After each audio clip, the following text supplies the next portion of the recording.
आदिशक्ती तुळजाभवानी, उभ्या महाराष्ट्राचा आराध्य दैवत छत्रपती शिवाजी महाराज,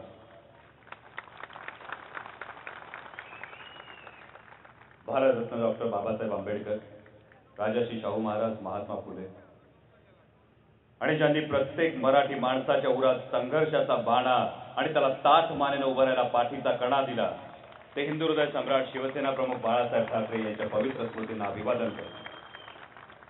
व्यासपीठावर उपस्थित असलेले माननीय आमदार सुभाष देसाई साहेब, आमचे धाराशिवचे धडाडीचे उमेदवार प्राध्यापक रवींद्र गायकवाड सर, इतर सर्व मान्यवर, रिपाई, भारतीय जनता पक्ष, महिला आघाडी, युवा सेना यांचे सर्व पदाधिकारी, एक असा धागा आहे की सगळ्यांची नावं घेण्यापेक्षा त्यांना, तुम्हाला, मला तो एकत्र जोडतो, एकत्र बांधतो, तो म्हणजे रेल्वे इंजिनीच्या वेगानं घड्याळाच्या गजरावर पंजाची मूठ आवळून फक्त आणि फक्त धनुष्यबाणाच्या अचूकतेनं दिल्लीवर भगवा फडकवण्यासाठी आतुर झालेले आपण सगळे शिवसैनिक।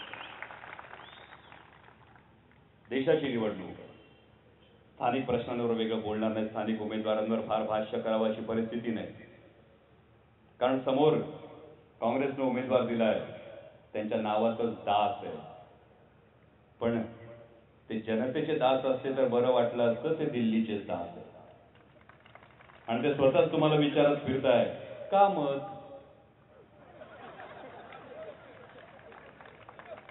फिरकलोच नाही मतदारसंघात, आता मला का मत, कारण त्यांच्या कामात या नावात काम असलं तरी त्यांच्या कामात राम नाही आणि म्हणून त्यांना आता कायमचा रामराम मतदारसंघातून करायची वेळ आहे। आणि म्याव म्याव करणारी, आडवी जाणारी मांजरं दिल्लीत पाठवण्यापेक्षा शिवसेनेचा ठाण्या वाघ पाठवणं कधीही श्रेयस्कर आहे, मी वेगळं सांगायची गरज नाही।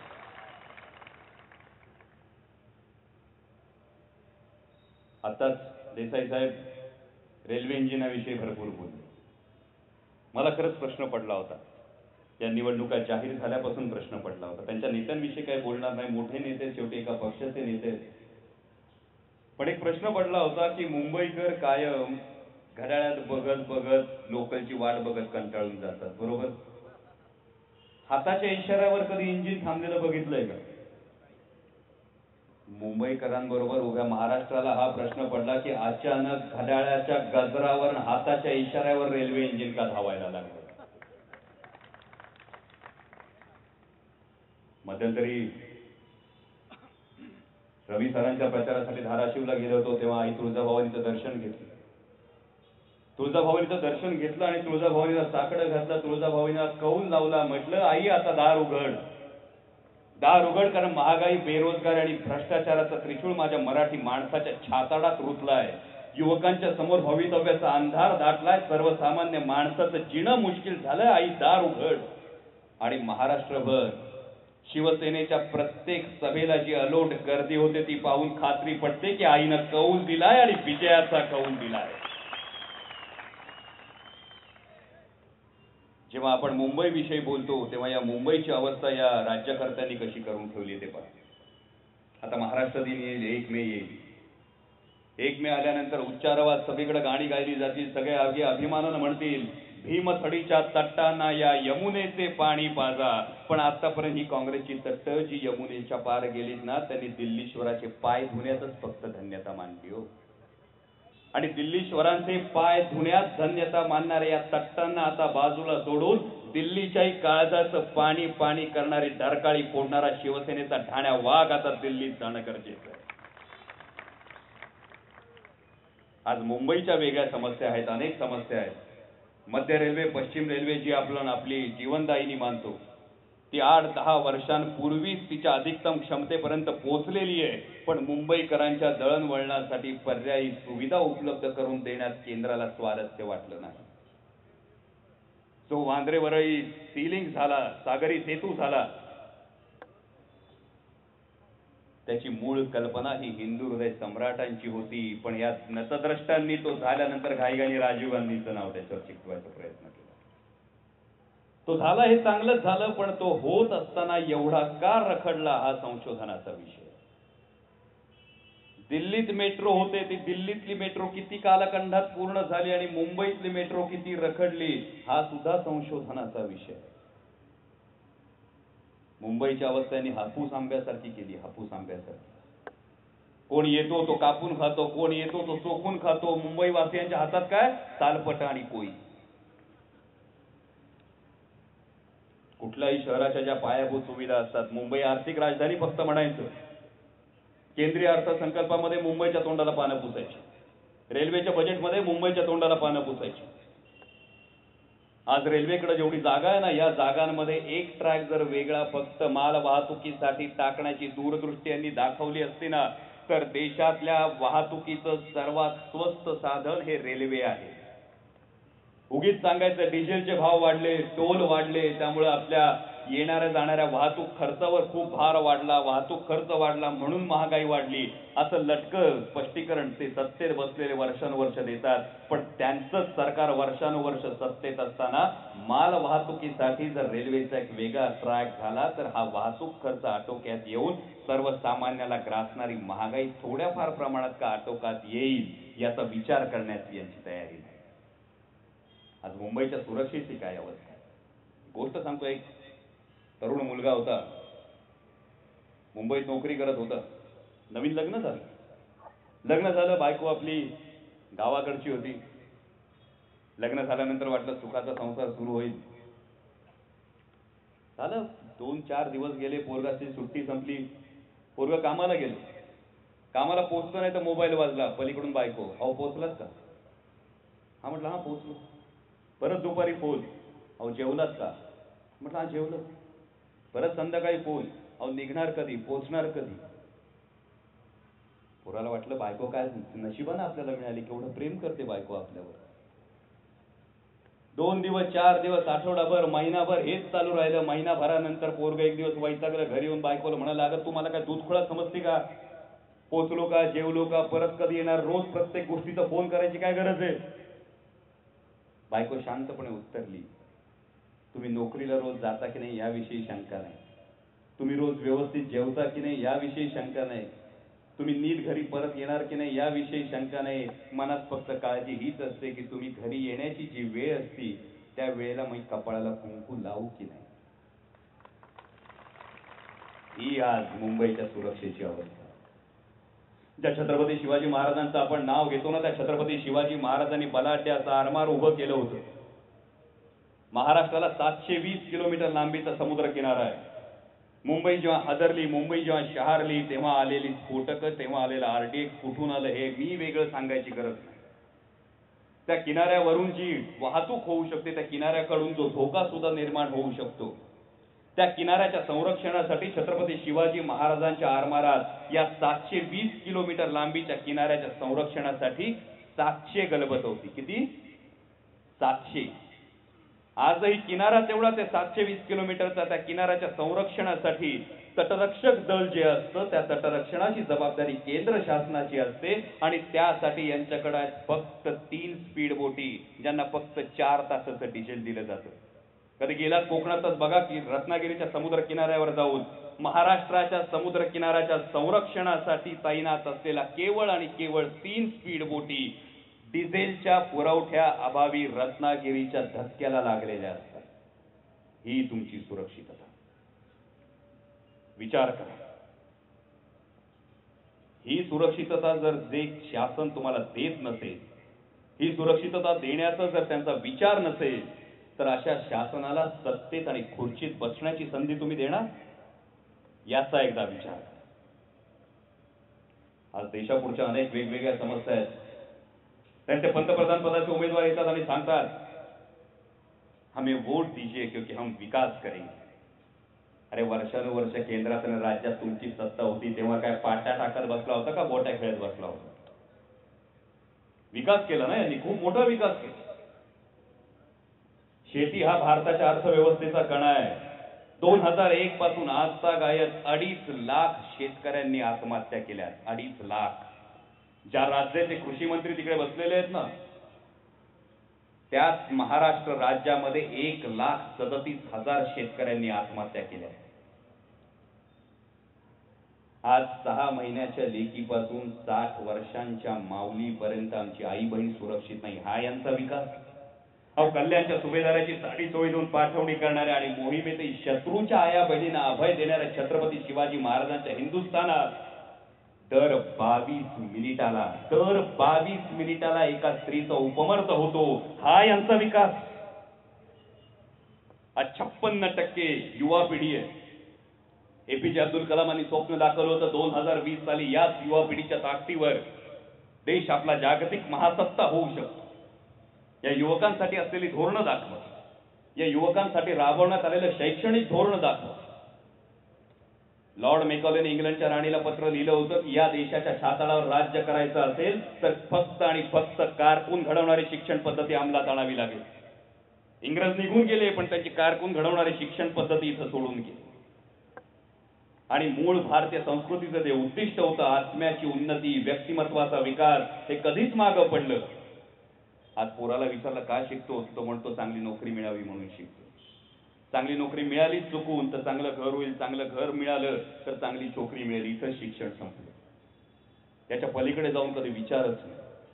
आणि त्यामुळं आवडीनुसार शिक्षणाची जागा यांच्या नतद्रष्ट कारभारामुळे गरजेपायी शिक्षण अशी झाली.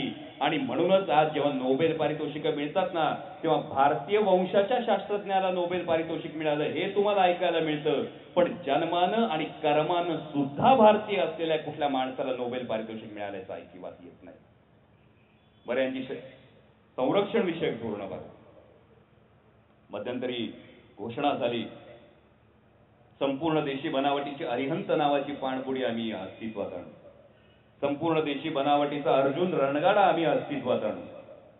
पाणबुडी बनायच्या आधी नाव ठेवलं अरिहंत, रणगाडा बनायच्या आधी नाव ठेवलं अर्जुन.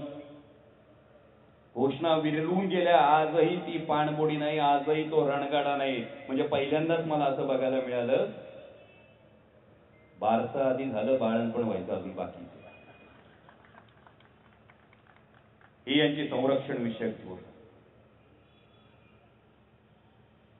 आणि अशा सरकारची जी परिस्थिती आहे, ती परिस्थिती त्यांनी जी महाराष्ट्राची विशेषतः मुंबईची करून ठेवली, ती परिस्थिती अशी करून ठेवली की बाप भीक मागू देईना, आई जेव खाली.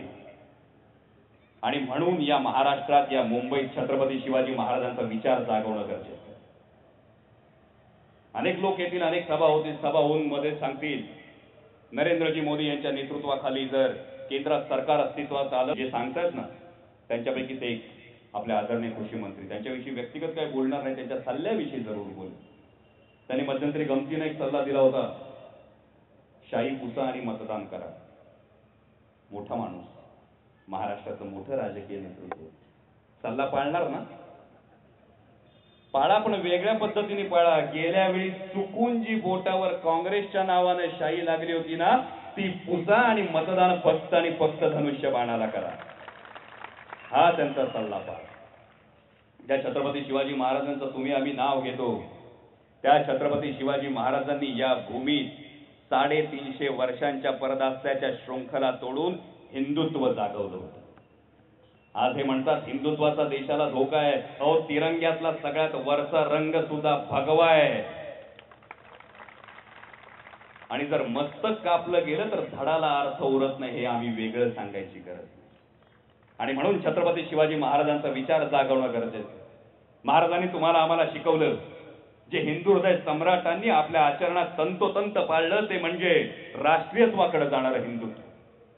कुठल्याही धर्माविषयी आकस नाही, कुठल्याही धर्माविषयी वाईट बोलण्याची आवश्यकता नाही. पण वर्षानुवर्ष स्वतःला धर्मनिरपेक्ष म्हणवणारे यांच्या पक्षाचे जेव्हा राष्ट्रीय अध्यक्ष निवडणुकीच्या आधी फक्त इमामांचे पाय धरायला जातात ना, तेव्हा आम्हाला प्रश्न पडतो, शंकराचार्य काय सुट्टीवर गेले होते? स्वतःला धर्मनिरपेक्ष म्हणवणाऱ्या यांच्याच पक्षाच्या एका कार्याध्यक्षांनी मध्यंतरी मुंबऱ्यामध्ये जो तमाशा केला, जो पराक्रम गाजवला, तुम्ही पाहिला असेल टीव्हीवर. 2 इराणी दहशतवादी बिल्डिंग मध्ये लपून बसलेत अशी इंटेलिजन्सला बातमी मिळाल्यानंतर ते तिथे पोहोचले आणि त्यांनी एका धार्मिक लांगुल चालनाच्या नावाखाली तिथल्या कर्तव्यदक्ष पोलीस ऑफिसरला अर्वाच्य भाषेत शिवीगाळ केला आणि त्याला त्याचं कर्तव्य बजावण्यापासून रोखलं. आम्हाला एवढंच कळतं, सांगतील 12वीच्या परीक्षा होत्या म्हणून थांबवलं. कुणाचा आणखी काय सण होता म्हणून थांबवलं. आम्हाला एवढंच कळतं, आमच्या दिवाळीच्या दिवशी सुद्धा घरात नाग घुसलाय असं कळलं ना तर त्याला सांभाळत बसत नाही, आधी ठेचायची आमची प्रवृत्ती. आणि मग स्वतःला धर्मनिरपेक्ष म्हणणाऱ्या यांनी सांगावं, जेव्हा CST स्टेशनवर तो अजमल कसा बेछूट गोळीबार करत होता तेव्हा त्यांनी एका तरी मरणाऱ्या माझ्या भारतीयाला विचारलं का, बाबा तू हिंदू आहेस की तू मुसलमान आहेस? जर सुटणाऱ्या गोळीला आणि फुटणाऱ्या बॉम्बला जात आणि धर्म कळत नसेल तर धार्मिक लांगुल चालनाच्या नावाखाली या दहशतवाद्यांना पोचणाऱ्यांना आता त्यांची जागा दाखवण्याची वेळ आली. आणि म्हणून आणि केवळ म्हणूनच राष्ट्रीयत्वाकडे जाणारं हिंदुत्व गरजेचं आहे. हे हिंदुत्व जन्माचं हिंदुत्व नाही, हे शिवसेना प्रमुखांनी सांगितलेलं कर्माचं हिंदुत्व आहे. जो या भूमीत जन्मला, जो या मातीला आपली आई मानतो, जो परस्त्रीला माता मानतो आणि जो या भूमीची मान उंचावण्यासाठी अहोरात्र मेहनत करतो, तो प्रत्येक जण हिंदू आहे. हे शिवसेना प्रमुखांनी आम्हाला दाखवले. मग सांगा आम्ही कसे जातीयवादी, आम्ही कसे धर्मवादी? उलट खरे आम्ही राष्ट्राभिमानी आहोत हे त्यांना कोणीतरी आता सांगायची वेळ आली. कारण APJ अब्दुल कलामांचं नाव आम्ही आदरानंच घेतो. पॅटर्न रणगाडांची दफनभूमी करणाऱ्या शहीद अब्दुल हमीदना आम्ही शहीद अब्दुल हमीद म्हणूनच गौरवतो. स्वराज्यासाठी 5 पोरांची कुर्बानी देणाऱ्या सिद्दी हिलालचं नाव आम्ही आदराने घेतो. पण हैदराबाद, नांदेड, मुंब्रा, संभाजीनगर इथं जर विनाकारण माझ्या मुस्लिम बांधवांना चिथवून माझ्या राष्ट्रहिताच्या पाठीत दहशतवादाचा खंजीर खुपसला जाणार असेल ना तर वाघनख परजण्याची आमची प्रवृत्ती आहे हे त्यांना सांगायची आता वेळ आली. महाराजांनी दुसरी गोष्ट आम्हाला शिकवली, स्त्रियांची प्रतिष्ठा. कारण या देशात जे रामायण घडलं, जे महाभारत घडलं ते स्त्रीमुळे घडलं नाही, ते रामायण आणि महाभारत घडलं ते स्त्रियांची प्रतिष्ठा पणाला लागल्यामुळे घडलं. आणि म्हणूनच आज जेव्हा 6 महिन्याच्या लेकीपासून 60 वर्षांच्या माऊलीपर्यंत आमची आई बहीण सुरक्षित नाही, तेव्हा पुन्हा इथं रामायण घडवायची वेळ आलेली आहे. या दुराचारी अत्याचारी रावणांचे लंका दहन करायची वेळ आलेली आहे आणि महाभारतातल्या अर्जुनासारखं धनुष्यबाण हाती घेऊन या कौरवांचा निपात करायची वेळ आली. महाराजांनी आम्हाला पुढची गोष्ट शिकवली, लोकाभिमुख स्वच्छ प्रशासन.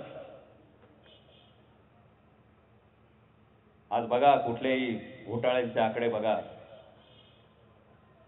कोणीही कितीही शिकलेला जरी असला तरी सुद्धा या घोटाळ्यांच्या आकड्यांवर किती शून्य मांडली हे मोजायला 5 मिनिटं जातील.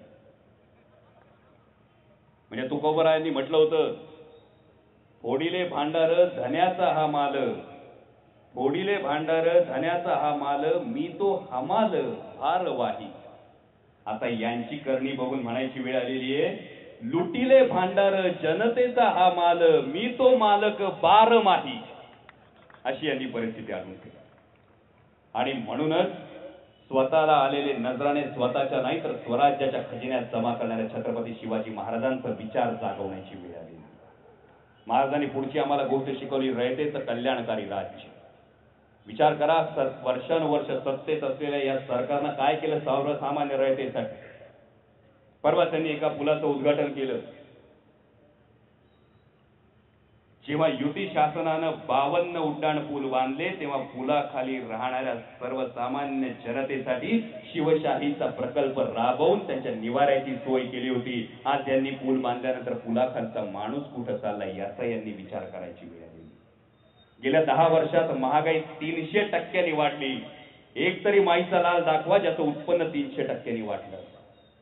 शक्यतो पुरुषांना पगार विचारू नये असं म्हणतात, तरी विचार. 10 वर्षांपूर्वी तुमचा पगार किती होता आणि या पगारातून तुम्हाला किती ग्रॅम किती तोळे सोनं घेता येत होतं याचा विचार करा. फक्त पगार वाढला या आकड्यात फुलू नका. आत्ताच्या घडीला तुमच्या पगारात तुम्हाला किती ग्रॅम किती तोळे सोनं घेता येतं याचा विचार करा. मग तुम्हाला कळेल की वाढलेल्या उत्पन्नाचे आकडे किती फसवे आणि किती खोटे. 10 वर्षांपूर्वी जेव्हा तुमच्याकडे पाहुणे येणार होते तेव्हा तुमचा ऊर अभिमानानं भरून यायचा. पाहुण्यांना काय खाऊ घालू, काय देऊ, काय नको देऊ असा तुम्ही विचार करायचा. आता जेव्हा पाहुण्याचा फोन येतो आम्ही आलोय आम्ही येतोय तेव्हा तुम्हाला विचार करावा लागतो, घरातला किराणा तर संपणार नाही ना. करावा लागतो ना विचार. मग 300% महागाई आणून तुमच्या चेहऱ्यावर चिंतेची रेषा आणणाऱ्या या सरकारच्या मनसुब्यांची चिता नाही पेटवणार तुम्ही. आणि ती संधी आली आहे तुमच्या हातात 24 तारखेला. महाराजांनी पुढची गोष्ट आम्हाला शिकवली ते म्हणजे व्यापक दूरदृष्टी असलेलं नेतृत्व. आज बघा त्या दळभद्र्या पाकिस्तानची एवढी हिंमत होते की सीमेवर आमचे जवान जे आमच्या सीमांचं रक्षण करतात त्या जवानांची मस्तक कापून त्यांची विटंबना करण्याची त्या पाकिस्तानची हिंमत होते आणि केंद्रातलं सरकार शंडासारखं शांत बसतं. असं शंडासारखं शांत बसणारं सरकार नको तर जर 2 जवानांच्या मस्तकाची विटंबना केली ना तर तुमच्या घरात घुसून 200 नाही 2000 मुंड्या पेरगाळू हे ठणकावून सांगणाऱ्या सरकारची आज तिथं गरज आहे. आणि म्हणून हा महाराजांचा विचार या मातीत जागवण्याची वेळ आली. गेल्या वेळी एक चूक घडली आपल्या हातून. गेल्या वेळी मराठी माणसांच्या मताचं विभाजन झालं. त्या विभाजनाविषयी त्या पक्षाविषयी आणखी वेगळं बोलायची गरज नाही कारण त्यांनी चूल वेगळी पेटवली. फक्त चूल वेगळी पेटवताना आपण घर जाळायला निघालोय मराठी माणसाचं याचा विचार त्यांनी केला नाही. कारण त्या चुलीत सरपण कुठले हात घड्याळाच्या ठोक्यावर सरकवतात हे आता तुम्हाला वेगळं सांगायची गरज नाही. पण दरवेळी जर त्या चुलीवर मराठी युवकांच्या मराठी माणसांच्या हिताऐवजी प्रत्येक वेळी काँग्रेसचीच भाकरी भाजली जाणार असेल तर ते सरपण सरकवणारे हात रोखण्याची ताकद नक्की शिवसैनिकांमध्ये. त्यांनी आता परवाच्या सभेला एक विधान केलं होतं. आम्ही असा उमेदवार दिला याचं कारण इथे फिल्म सिटी आहे.